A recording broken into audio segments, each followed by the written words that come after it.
Yes, it's the 8th of July 2024, and this is just going to be a quick look at the general election results in the United Kingdom. And I'm going to try to work out what this means for the United Kingdom. Will this make any difference?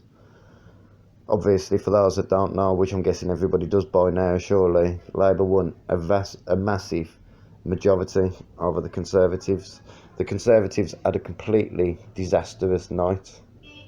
They had one of the worst nights in the history of the party, and I hope that this is the end of the Conservatives, but unfortunately, I know that it's probably not, and I know that they'll probably be back in either 5 or 10 years with more of the same at the end of the day, because in 5 or 10 years' time, people will be pissed off that the fact that Labour have made a mess and not stuck to the promises, and that's what politics is. It just goes from Labour to Labour to Conservatives, blaming each other for everything. But the direction that the country is being taken, it never really and truly changes. It's still just going towards this direction of full-blown globalisation. These ideas that most people are against and most people don't want.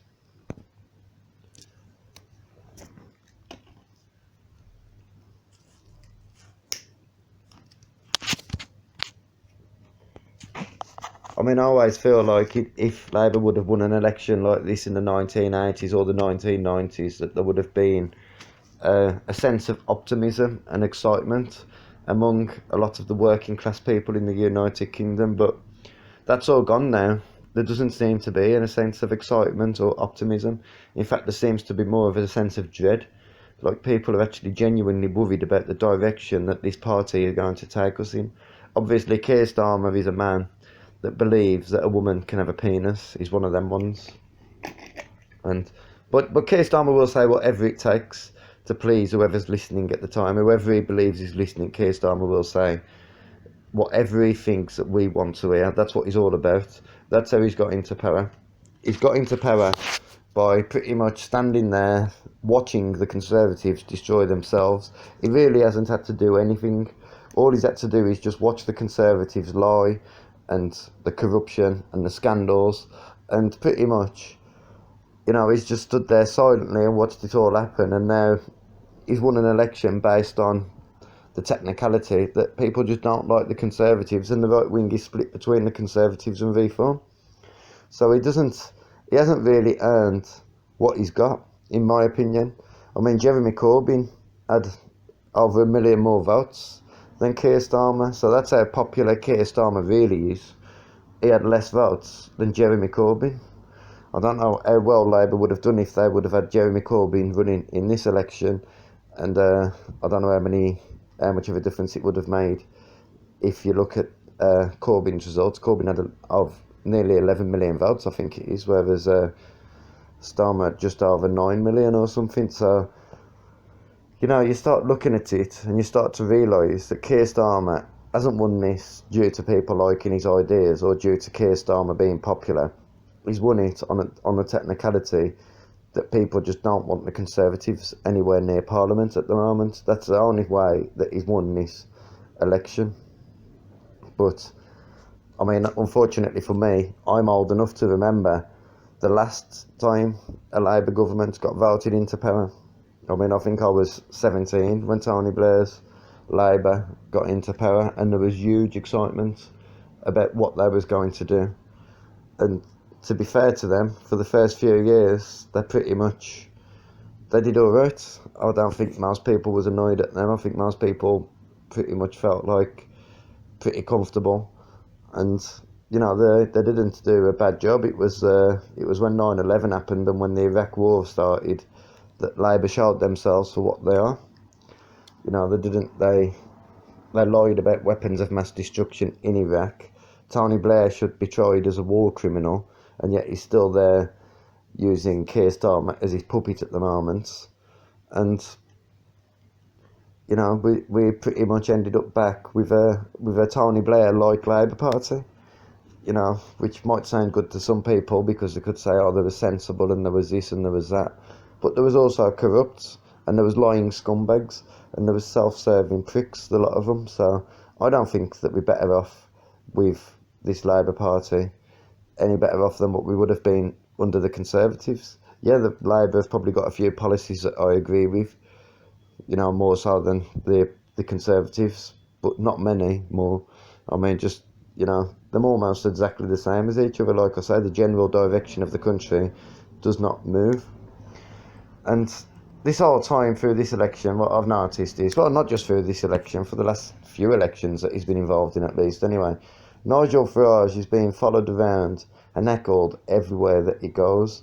Everywhere he goes, he's either got milkshake thrown at him, eggs thrown at him, called a racist, all sorts, and the media always report this. I mean, I don't know if it happens to Keir Starmer or Rishi Sunak and the media just ignore it and they keep showing us every time it happens to Nigel Farage. Or I don't know if it's just that Nigel Farage gets it worse than the other lot.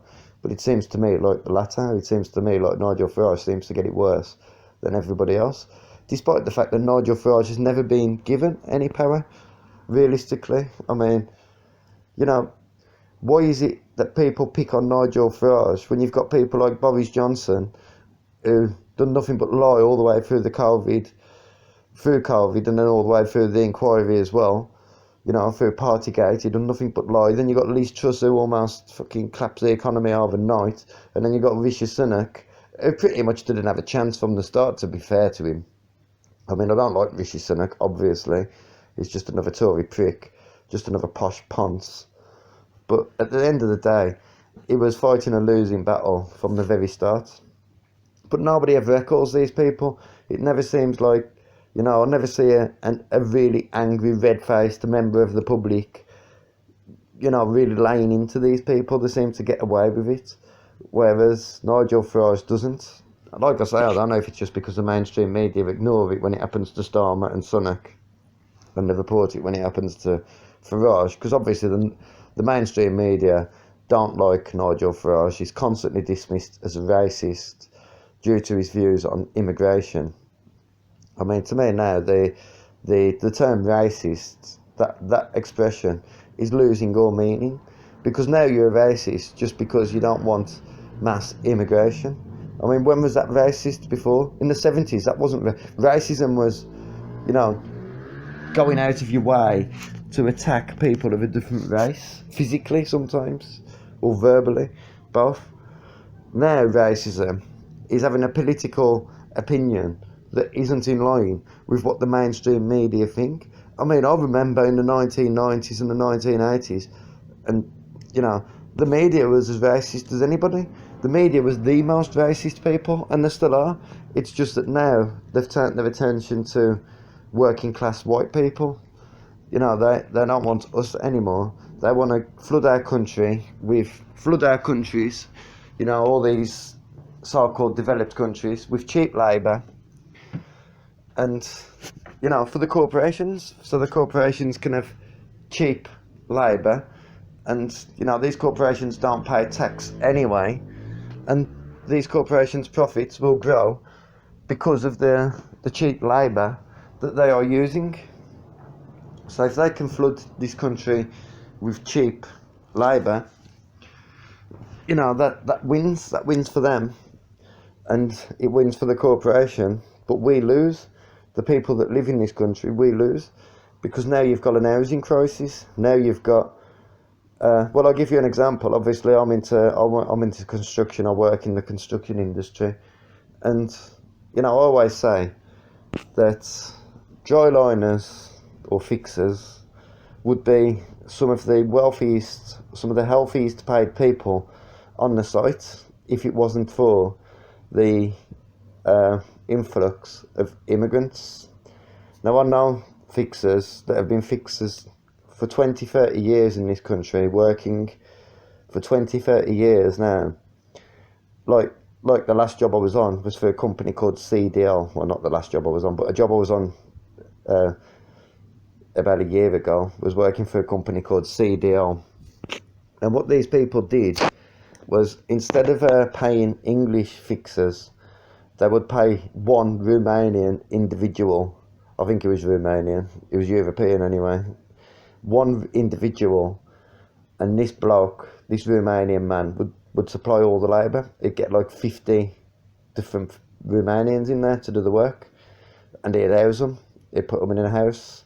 You know, they'd be sharing, like, there'd be like 10 of them in a house, or 8 of them in a house, and he'd be paying for that, and he'd be paying their wages out of it. And these people was obviously working much cheaper than the English fixers who traditionally got good money in this country.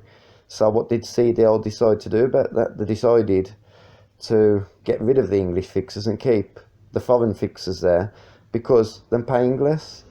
And now obviously, because they're only paying one man, you know, all the right to work in the UK and all this documentation that would usually need to be supplied now doesn't need to be supplied. So these people are basically getting ridiculously cheap labour. They're only paying one person for it, for the jobs of like 50 blokes. And, you know, the parasites that they are, they love it. But it doesn't help the rest of us. It stops the rest of us from earning money. And even worse, people that have been doing this their whole lives, dry liners in this country that have been working their whole lives in this country, now can't find work. Because it's been absolutely flooded, the work has, by cheap labour. And that's the way it's going on a lot of building sites in the United Kingdom at the moment. And I know that because I work on them, and in the vast majority of them, you know, I'm usually among a very small percentage of people that can actually speak English on these sites, or at least can actually speak fluent English on these sites. And I've got nothing against the people that are trying to come over here and work to make money or anything like that. Obviously, they don't see it from our point of view, like we don't see it from their point of view. They was living in a war-torn country, you know, with big amounts of poverty, and, you know, they're trying to come over here to create a better lives for themselves. But that doesn't help us, does it? I mean, if we could just stop funding these wars and stop getting involved in these wars. So many wars are being fought mainly just because of Britain and America, like the war in Ukraine. You know, if Britain and America stop supplying Ukraine with weapons out of taxpayers' money, then that war would end immediately. Same with Israel and Palestine. If Britain and America stop supplying Israel with weapons, then that war would end immediately. And it's the same with Saudi Arabia and Yemen. And, you know, a lot of wars throughout history. You know, these wars are being fought with the financial backing of the United Kingdom and the United States, because there is political motivation for these countries to get involved.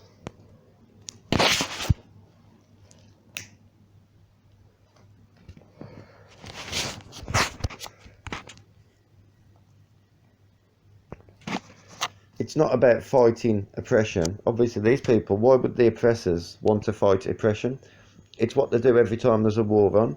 They present the opposition as a problem and as a evil entity, and they present themselves as heroic and as the answer to stop these people.